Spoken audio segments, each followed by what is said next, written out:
Yan ba si boss? Diep, yan. Bakit? May problema kasi. Hindi ka pumasok kahapon ah. Oo nga eh. Kailangan ko siya kasi makausap. May problema lang. Kausapin mo. Oo. Dala, puntahan ko. Diep. Andiyan si Sam. Gusto ko rin makausap. Sige, papasukin. Ba't yung papasukin? Bro, tara. Pasok. Nandiyan? Hindi pa busy. Salamat. Good morning po, dear. Ang nangyari sa'yo, kasi ka napasok kahapon. Hindi nga po, may konting problema lang po. Tapos ngayon, papasok ka? Hindi pa po kaya eh. Hindi pa kaya? Bakit? Ano bang nangyari? Anong kailangan mo? May papakisuyo sana po ako kung okay lang. Ano yun? May kailangan pa akong bayaran.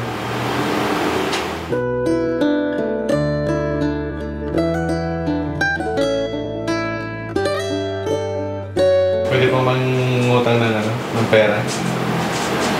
Kahit ano lang po. 2,000 lang. Alam mo kasi bro, ano?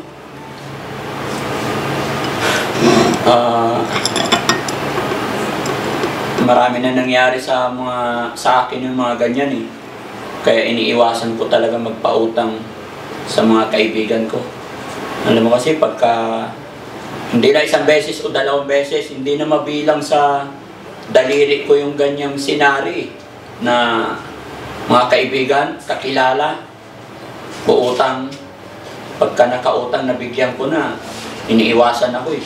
Ayaw ko nang maulit pa sa mga kaibigan ko yung ganun. Kaya hindi na talaga ako nagpapautang ngayon. Ganun po ba din? Teka lang, ganyan ba kayo? Ganyan ba yung team natin? Nag-uusap pa ako eh. Halika rito, nag-uusap pa tayo. Pinatalikuran mo naman ako. Puka. Puka. Ano ba problema kasi? Sensya na po, Dad. Malaki kasi yung problema ko. Ano nangyari sa'yo? Ano ba problema mo? Tapos kasi nang lagdag ng anak ko po eh. Oh, tapos? Kailangan ko siyang mapacheck up ngayon, pangalawang araw na. Eh, wala po akong pera-pera. Magbayad lang kasi ako ng bahay ng isang linggo. Oo. Eh, naisipan ko po na mangutang ng pera sa inyo kasi alam kong kaya lang po ang malalapitan. Eh, sumabay pa tong yung sakit sa paa ko. Oo. Namamaga. Ba't namamaga yung paa mo? Pilay-pilay ka nang maglakad. Iwasan nyo kasing iwasan yung pag inom-inom ng beer, pagkain ng matataba. Muron gulay kayo. Hindi na po umiinom po. Oo. Tagal na. Oh, very good. Yung lang siguro po dahil sa kinakain ko. Ano yan? Napacheck up mo na rin yan? Hindi pa nga po eh. Pero mas kailangan ko po yung sa anak ko po para mapa-check up ko na. Bakit naman nilagnat anak mo?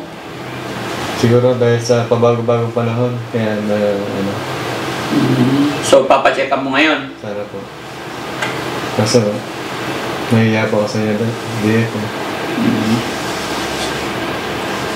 Ay, nako. Guys, ibaba na ba yung mga gamit? Di lahat, pero yung... Meron pa rito isa, maliit na bag. Yung maliit kong bag. Ay, napairam. Dito, Dad. Ano ba yung mga sinasabi ko talaga?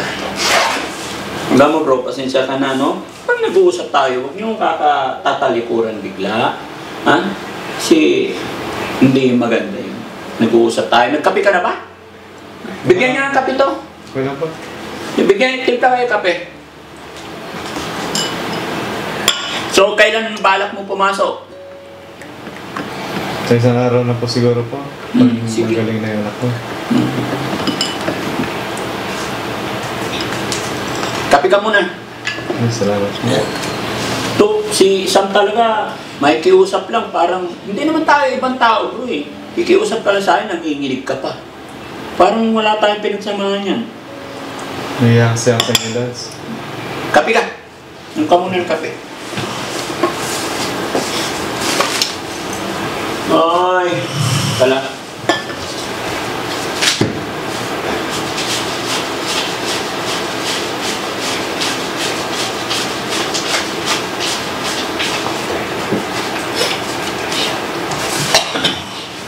Alam mo, ayaw na ayaw ko na talaga magpautang sa mga gaya na sinabi ko mga kaibigan kasi marami nangyari yan, real talk yan. Di ba? Pag napautang mo na, medyo iiwasan ka na, hindi ka na magti-text. Yung iba, idadaan sa text. Frankie, kumusta? Ay, syempre, kinukumusta ako. Sasagutin ko rin. Tapos ang kasunod nun, pautang. Tapos bigyan mo. Tapos hindi ka na maalala. Iiwasan ka na. Kaya, pasensya ka na bro. Naintindihan ko naman yung hirap. Pero pasensya na sa word na utang talaga. Eto, bibigay ko to sa'yo para mapacheck up mo yung anak mo. Tapos, yan, magpa-check up ka na rin yung paa mo para hindi mo hinihila yung isang paa mo. Bata-bata mo pa. Ilang taon ka na ngayon? 30 na po. Oh, bata pa. You know, balok-baloktot na yung paa mo. Ano ba nangyari? Namamaga nga. Sa kinakain mo yan, bawal kumain ng ano, yung tawag dito, yung mga pinapaitan. Bawal yun. Iwasan nyo yung mga laman loob. Ito, 10,000 para mapacheck up mo yung anak mo. Sobrang na po yun. Hindi utang yan, ha? Hindi ko po matatanggap. Hindi, okay na yan, para mapacheck up. Sige na. Para. Ha? Sobrang na po yun. Okay lang yan. Tanggapin mo para mapacheck up mo yung anak mo. Tapos yung paa mo na namamaga. Okay lang yan. Alam mo na, pagbigay nga tayo sa malalayong lugar na ganitong halaga. Tapos sa inyo pa, nakasamahan ko, hindi ako mapagbigay. Okay na, wag kang mahiya. Para sa anak mo yan, hindi para sa'yo. Kaya-kaya natin ano yan, kaya-kayang balik yan. Basta pagbutihin lang natin yung trabaho natin. Sobrang po talaga. Okay lang yan. Paano ko po mababalik sa inyo po ito? Maging mabuting tao ka lang. Ano ba? Maging mabuting tatay ka lang, maging mabuting tao ka lang.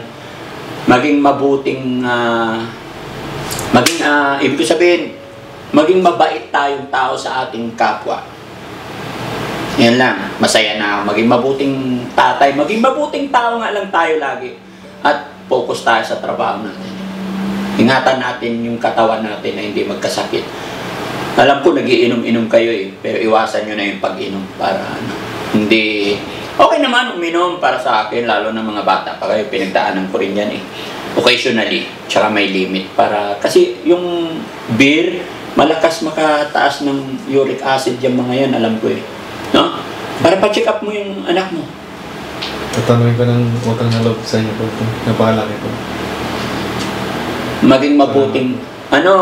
pagbutihin nyo lang yung trabaho natin, yung team natin. Tsaka, soon as possible, pag pwede ka nang pumasok, okay na yan, balik ka kaagad. Ha? Salamat po, that's... Ganon lang yun. Pupusin mo na yung kape mo. Para kang sira ulo. Salamat. Oo. Pupusin mo yung kape mo. Basta yun lang, pag nag-uusap tayo, huwag nyo tatalikuran bigla, ha? Salamat po. Pupusin mo na yung kape mo. Paano po? Alis na po. Oo, sige. Pupusin mo to, sayang. Nabulin ko lang po yung kasi natas line like that na. Oo, sige. Babalik po ako sa pag okay na pala. Oo. Salamat po. Sige, sige. Itong kape mo, sayang to bro, walang iinom to. Dali mo, inumin mo. Salamat po. Akala ko ba naman, laki-laki na ng problema mo. Ingat ka, ha? Salamat po. Sige. Basta po. Ay, mga kababayan. Kaya pala hindi nakapasok yung isa nating kating. Nilagnat pala yung anak niya. Kaya yun, instead na uutang, bigyan na rin natin kasi ang dami nating natutulungan dyan. Tapos kasamahan pa natin pag may problema. Kaya kailangan tulungan natin. Sige. Tara na, alis tayo. Diba? Naka-ready na? Si Rap, okay na Rap? Kaya na gamit natin? Okay na, ready na. Sige, alis tayo. Sarado nyo, bunutin nyo yung mga sakit likod ko ngayon. Okay.